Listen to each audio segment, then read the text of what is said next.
If one does not save oneself, one is certain to fall into the Avicii hell. Among all Dharma methods, reciting the name of Amitabha Buddha is the most accessible and convenient. It can be practiced anytime, anywhere. In Chan, Zen practice, one must possess the highest spiritual capacity. Without it, the method simply does not work. But Pure Land teaching embraces people of all three capacities: superior, average, and low. Those who attain rebirth in the land of ultimate bliss can achieve results no less than the great Chan masters. The Chan path is one we certainly cannot carry through to success, but the Pure Land path is one we can truly follow, succeed in, and replicate.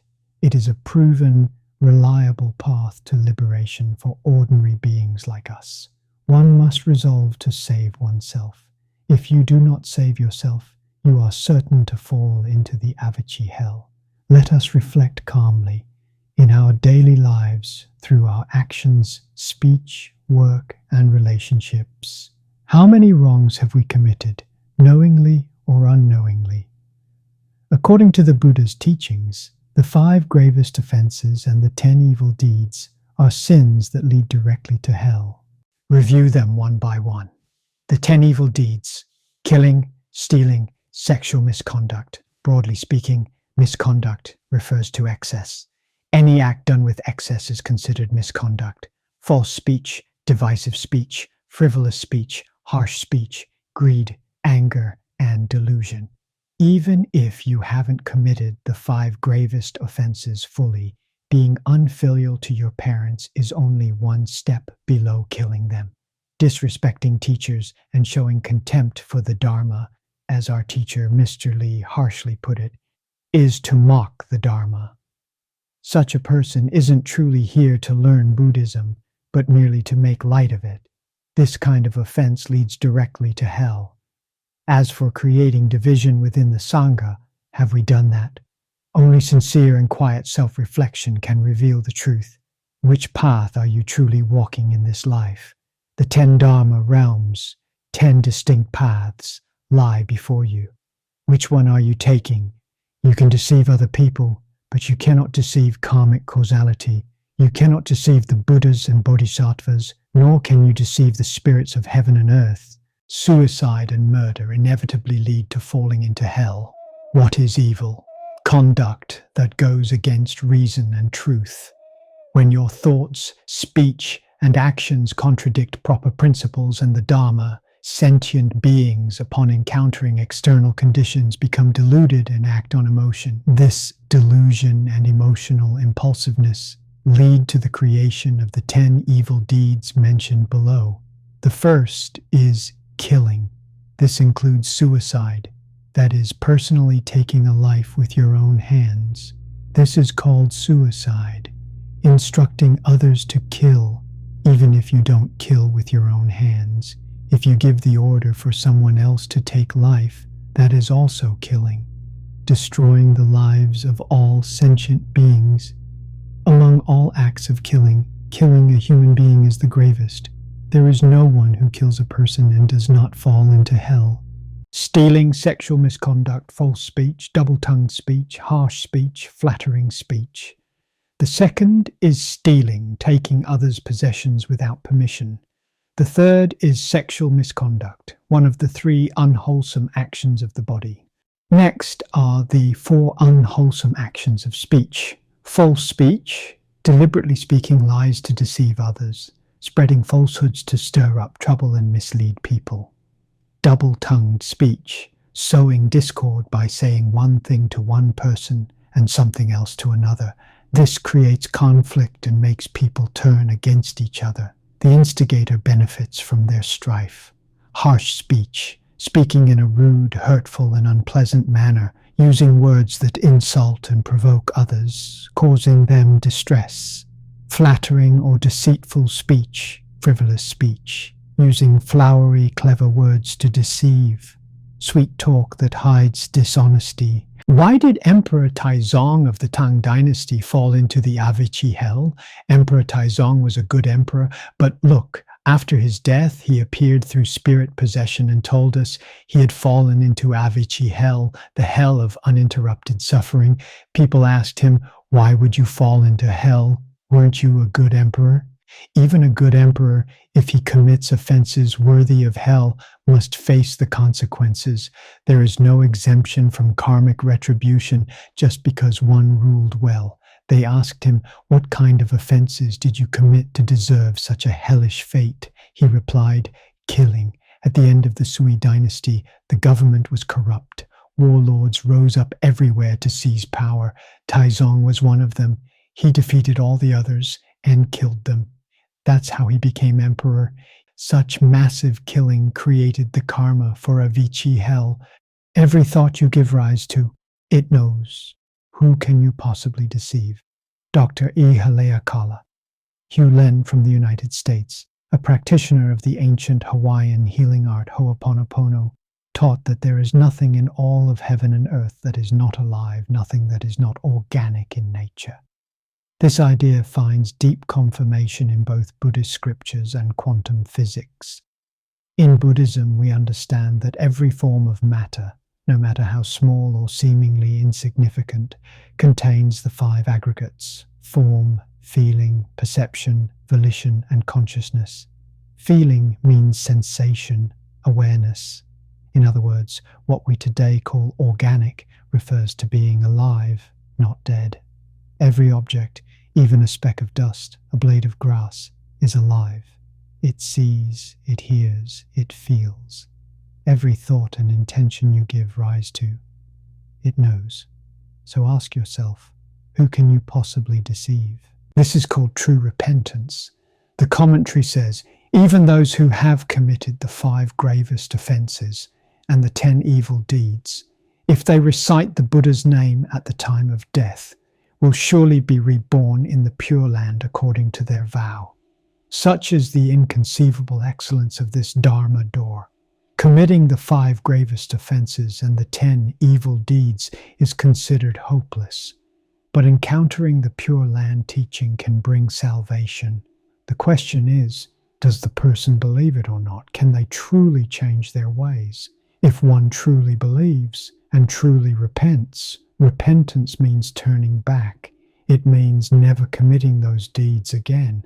That is what true repentance means. The sole reliance in the Dharma ending age. Namo Amitabha Buddha. The Buddha left this sutra for the final 100 years. When all other Buddhist teachings have disappeared, the Infinite Life Sutra will still remain. 100 years later, when the Infinite Life Sutra no longer exists, this one phrase, Namo Amitabha Buddha, will still endure, perhaps for another 100 or 200 years. Compassion to the utmost. When the Dharma ending age comes to its close, if anyone can recite this phrase, Amitabha Buddha, the Buddha himself will come to receive them. Buddha Dharma is to teach you to attain samadhi and attain enlightenment. I have taught at Buddhist colleges before. After teaching for several years, I was so alarmed that I dared not continue. Why? Because the teaching had become distorted. What Buddhist colleges teach now is merely Buddhist knowledge, not the 3 studies of precepts, concentration, and wisdom, nor the 4 means of embracing and the 6 perfections. This is a serious problem. The purpose of Buddhist teaching is not to make you read many sutras or memorize many things. That is worldly learning, not Buddha Dharma. Buddha Dharma is to teach you to attain samadhi and to attain enlightenment. Where does it begin? It begins with upholding the precepts. Without precepts, how can it be done? There is no such principle. Through precepts, one attains concentration. Through concentration, one gives rise to wisdom. In ancient times, whether monastic or lay, the first 5 years of learning the Dharma were devoted to studying the precepts and truly putting them into practice. For monastics, one must uphold the Shramanera precepts, the Bhiksu precepts, the Bodhisattva precepts, and the 3 sets of pure precepts. This is the foundation. For lay practitioners, one must cultivate the 3 refuges, the 5 precepts, the 10 wholesome deeds, and the 8 precepts for lay people. Then there is also the lay bodhisattva precepts, which must be truly and earnestly practiced. Reciting the Buddha's name does not interfere with work, and work does not interfere with reciting the Buddha's name. The wondrous aspect of the Pure Land practice is that one can live according to worldly principles without departing from the Buddha's teachings, and realize the Buddha's teachings without abandoning worldly duties. These 4 lines were truly lived out by Elder Master Hai Xian. Throughout his life, he engaged in farming and land reclamation, transforming barren mountain fields into fertile farmland. Over his 92 years of life, he single-handedly cultivated over 100 mu, about 16 acres of land, an impressive area. He grew grains, vegetables, and fruits, providing food for thousands or even tens of thousands of people. This is worldly duty. Yet, not a single day went by without him reciting the Buddha's name. This is Dharma practice. While tilling the land, his mind recited the Buddha's name. Even while weeding, it did not hinder his recitation. Reciting the Buddha's name does not interfere with work, and work does not interfere with reciting the Buddha's name. What we urgently need most right now, what kind of education can truly save society? It is the education of cause and effect. Right nearby, Mr. Z from Chaozhou has been organizing a forum for the past 3 years that is entirely focused on cause and effect education. It has produced remarkable results. This kind of education is needed all over the world today. People no longer believe in ethics and morality, but the law of cause and effect is right before your eyes. If you just calm down for a moment, you can see it. Good deeds bring good results. Evil deeds bring retribution. There truly is a present life and a future life. Once you understand this clearly, your thoughts and intentions will naturally restrain themselves. You'll reflect on your actions and realize they all lead to the suffering of the 3 evil realms. Mr. Z has done this extremely well. We should all participate in his classes. We should all go and learn. We truly need this kind of education. His entire program is run through DVDs without any live teachers. He has collected a vast amount of real-life evidence showing the law of cause and effect in action. What does this do? It leaves you with no choice but to believe. It's not about the past, not something recorded in ancient texts. It is happening right now. Vivid and undeniable facts. After hearing this, people genuinely begin to feel fear. Their thoughts and intentions do become more restrained. This has become a kind of live experiment right here where we are, a model for others to follow. The relationship between the land of ultimate bliss and myself. Why are we able to be reborn there? Because it comes from our true mind. Why is that? The land of ultimate bliss is a manifestation of our true mind. Since it is manifested by our own true mind, how could we not return to it? This is something we must understand. In the Mahayana teachings, it is often said that the entire universe is a manifestation of the mind and a transformation of consciousness. Only mind creates all phenomena.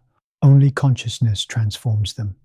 This explains the relationship between Amitabha Buddha and ourselves, an extremely close relationship. We share the same true nature, the same true mind. Therefore, in seeking rebirth in the Pure Land, we must use our true mind, not a deluded one, to believe, to aspire, and to recite the Buddha's name single-mindedly. This is the karmic condition. The cause is, this mind is Buddha. The condition is, this mind becomes Buddha.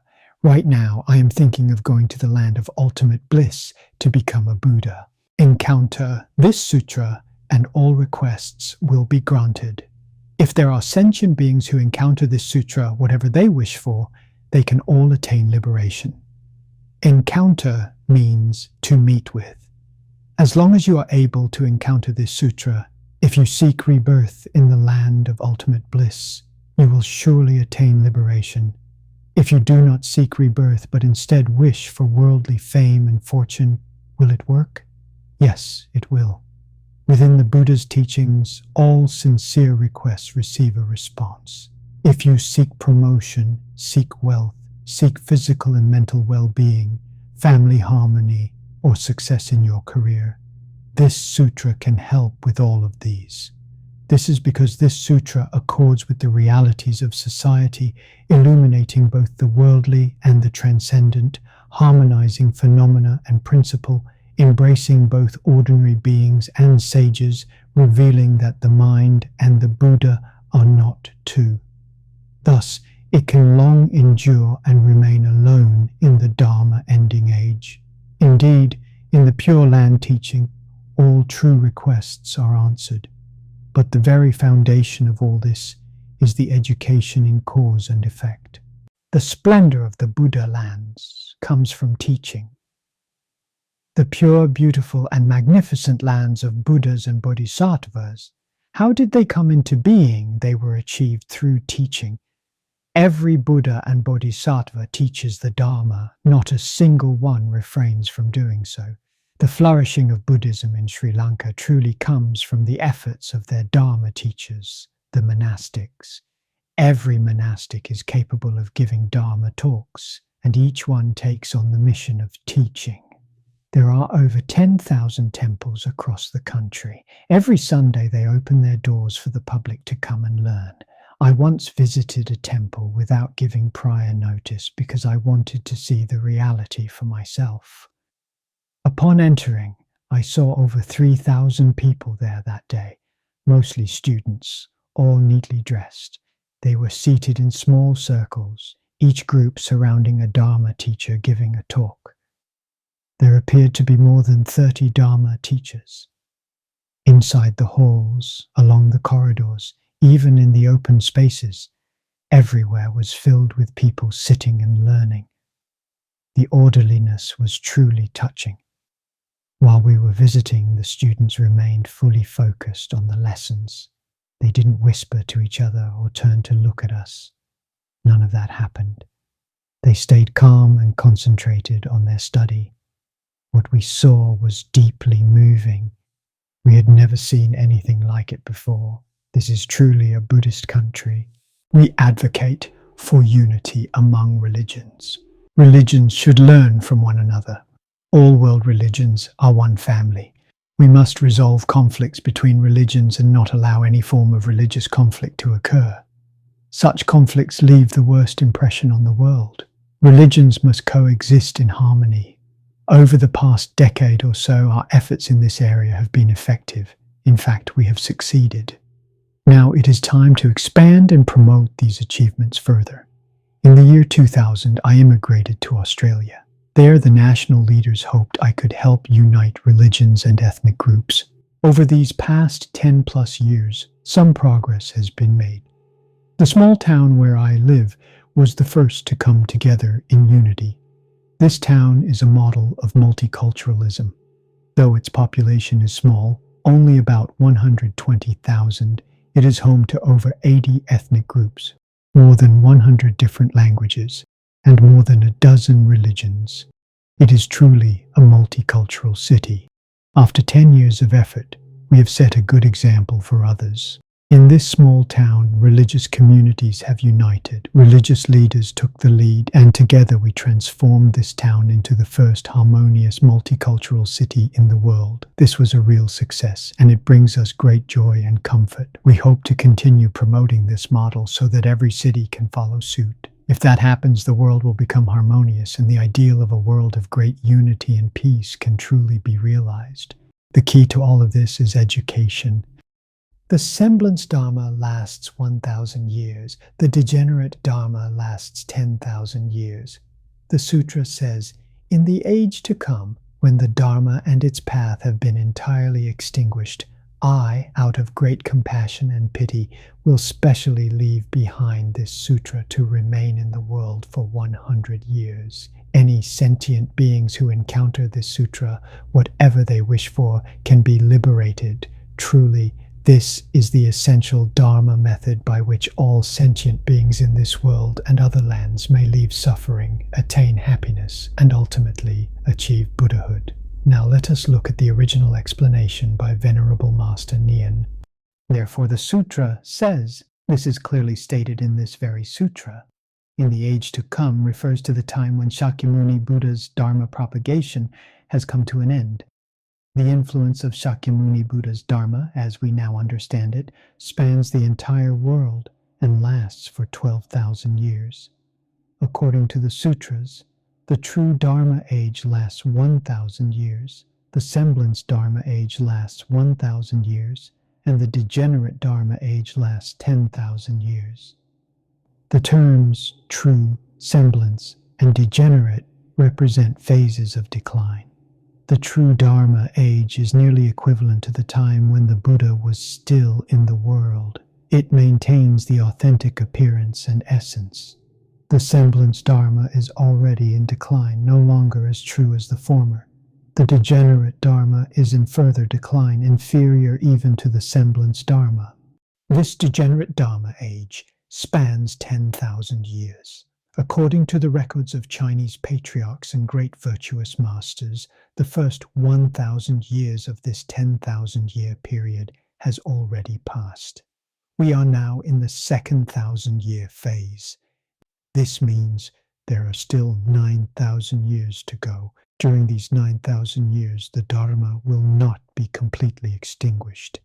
There will be times of prosperity and times of decline. And now is a time of decline. It has truly declined to its lowest point. How can we revive it? We must take real action. Without genuine effort, it cannot be saved. In the Buddha's gate, all requests will be answered.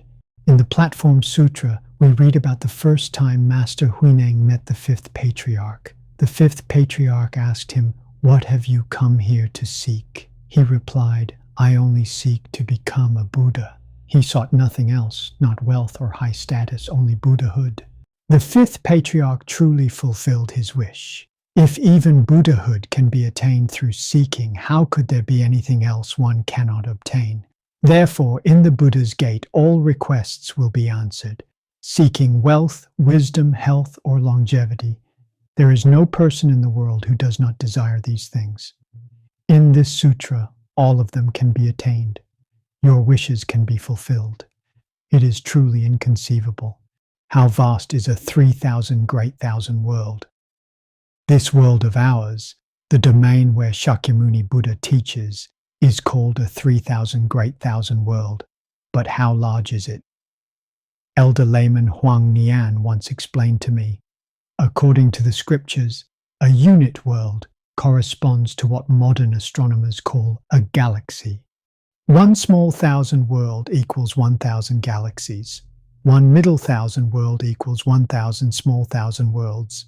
One great thousand world equals 1,000 middle thousand worlds. So a 3,000 great thousand world contains 1 billion galaxies. This vast domain is what is called this world, Qiji. Beyond this billion galaxy realm lies other worlds, Tafang, the Buddha lands of the 10 directions, countless, measureless, without end. In this world and in all other worlds, for all sentient beings throughout the cosmos, the ultimate Dharma that leads them from suffering to happiness, to perfect enlightenment, is found in this very sutra and this single Buddha name. Can you believe this?